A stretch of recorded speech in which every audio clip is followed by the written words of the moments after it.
윤석열 정부의 2030년 재생에너지 목표가 OECD 37개국 중 꼴찌를 기록하면서 제대로 개망신을 당하고 있습니다. 네, 이에 대해 전 세계 친환경 에너지 전환을 주도하는 아리백 캠페인의 책임자는 매우 실망스럽다라며 한국은 세계 시장을 잃을 수 있다라고 경고장을 날렸다고 합니다. 네, 현재 국내에서 아리백 캠페인에 가입한 기업은 36개라고 하는데, 네, 한국 회원사들이 세계에서 가장 큰 어려움을 겪고 있다고 합니다. 네, 한국에서 회원사들은 전력의 약 9%만을 재생에너지로 공급받고 있는데, 네, 이는 전 세계 회원사 평균인 50%에 비해 턱없이 낮은 수준이라고 하는데요. 네, 지난달 말 정부는 15년치 신재생에너지 확충 계획을 발표를 했는데, 네, 2030년 공급 목표가 고작 21.6%밖에 안 된다고 합니다. 네, 영국이 85, 독일이 75, 미국 59, 일본은 38% 등으로 윤석열 정부가 OECD 37개국 중 꼴찌를 기록한 건데요. 네, 이에 대해 헬렌 클락슨 최고 책임자는 매우 실망스러운 일이라고 생각한다. 한국은 2030년까지 재생에너지 비율을 3배로 늘리겠다고 약속했었다라며 황당함을 감추지 못했다고 합니다. 네, 그러면서 한국이 재생에너지 목표를 낮춰 잡은 건 치열한 시장 경쟁에서 밀리는 실수가 될 거라고 경고했다고 하는데요.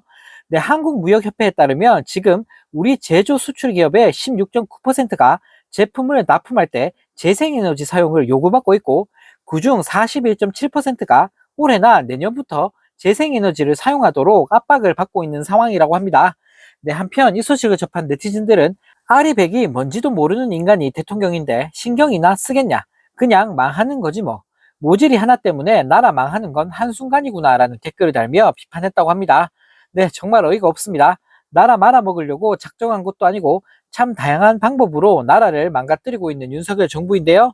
네, 이런 수준 낮은 인간이 대통령이라는 사실이 정말 믿겨지지가 않습니다. 네, 이런 가운데 10일 밤 더불어민주당이 한심한 국진당의 깽판 속에서 국회 상임위원회 18개 가운데 11개의 위원장을 소속 의원들로 선출하면서 이직들을 제외한 국민들에게 큰 호응을 얻고 있다고 합니다. 네, 더불어민주당은 최상병 특검법과 방송상법 등을 7월 안에 통과시키겠다라며 초고속 속도전을 예고했다고 하는데, 네, 정말 속이 다 시원한데요. 네, 민주당은 이날 최상병 특검법과 방송 3법에 국회 소관 상임위 법제사법위원회와 과학기술정보방송통신위원회 위원장으로 각각 정청래, 최민희 의원을 선출했기 때문에, 네, 국진당이 반대를 하더라도 상임위를 열어 법안을 심사하고 의결할 수 있게 된 건데요. 네, 민주당은 늘 늑장 지각 출범하는 국회를 국민들께서도 바라지 않으신다라며 이날 정하지 못한 나머지 7개 상임위 위원장도 목요일인 오늘 13일 본회의에서 선출해야 한다고 국진당을 압박하고 있다고 합니다. 네, 민주당은 국힘당과 합의가 이루어지지 않을 경우 나머지 상임위원장도 단독 선출하는 방안을 열어두고 있다고 하는데요.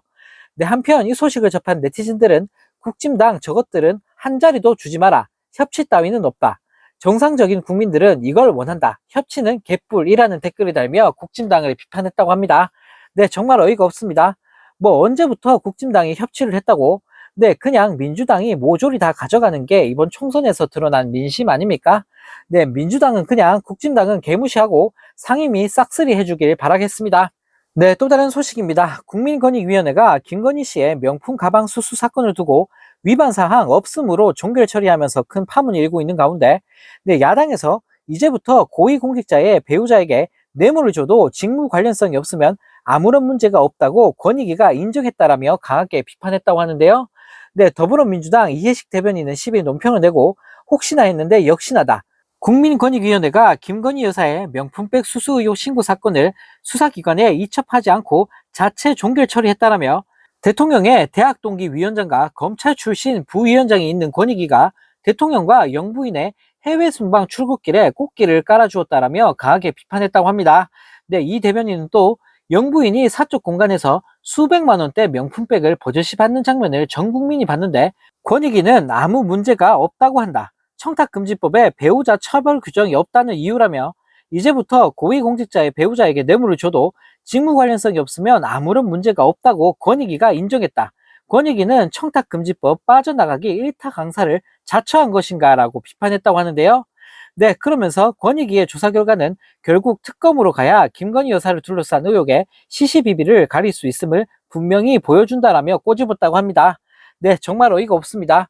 영부인이 명품 가방을 받아도 아무 문제가 없다라니, 네, 온 나라가 윤석열, 김건희 하나 지키겠다고 생쇼를 하고 있는데요. 네, 자랑스럽던 대한민국이 어쩌다 이 지경이 된 건지 모르겠습니다.